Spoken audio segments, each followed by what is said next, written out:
All right, and tonight's Sign Language interpreter is Catherine Simaloy. I am Shiksha Arora. Welcome to this live broadcast. Our top story tonight: President William Ruto has defended the recent amendments to the Computer Misuse and Cybercrimes Act, saying the new law is necessary to protect Kenyans from online harm, such as cyberbullying, hate speech, and access to explicit content.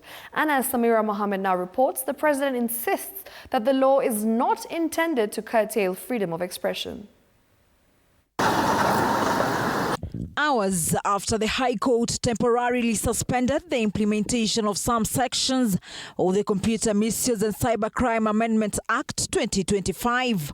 I was on duty, just like any other citizen. Hakuna kitu ya kuficha. President William Ruto is now defending the controversial law, saying it has no intention of curtailing freedoms as suggested by critics. Hakuna kitu ya kuficha, hakuna kitu ya giza, hakuna kitu inafanywa usiku.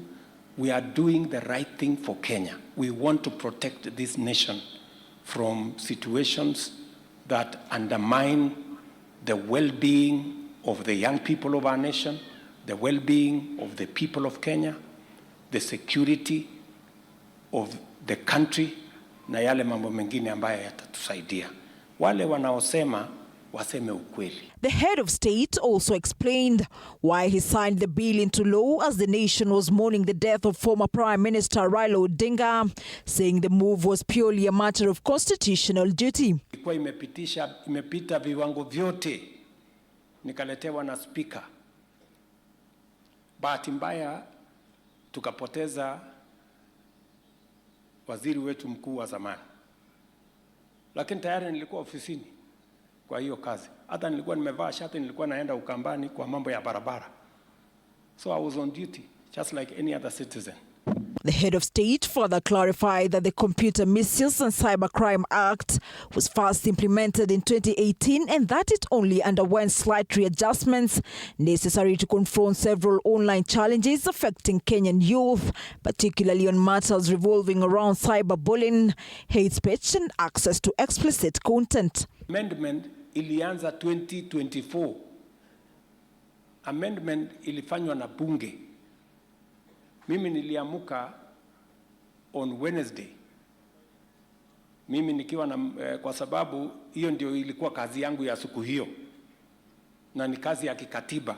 This, as a section of leaders led by Majority Leader Kimani Ichung'wah continue to defend the law, saying the new amendments are progressive and aim to strengthen Kenya's cybersecurity framework by increasing the power of National Computer and Cybercrime Coordination Committee. The objectives of the bill, it was sponsored by the member for Wajir East, the Honorable Dawood Mohammed, with three principal objectives.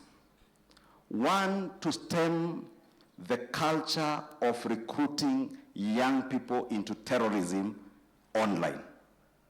Two, to stem the culture of religious extremism and cultic behavior within our religious organizations.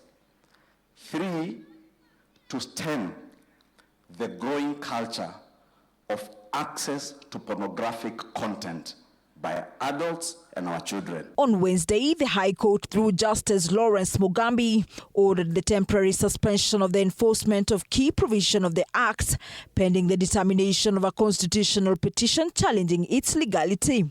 A decision that has been challenged by Majority Leader Kimani Ichung'wah. Or the disease of misinformation and disinformation can get to the judiciary and lead a judge to making pronouncements and giving orders based on a non-existent bill. The church also gets tempted, because probably it is a popular thing to do, to also condemn government for actions that are protecting the very fabric of our society and our nation.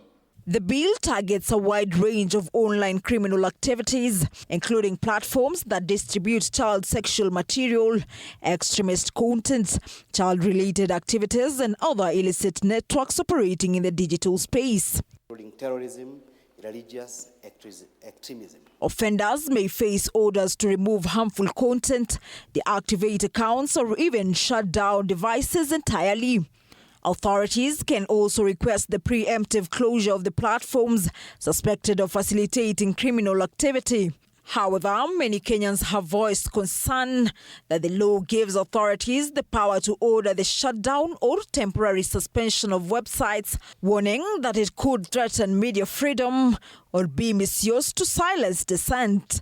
Samira Mohammed for TV 47, Nairobi.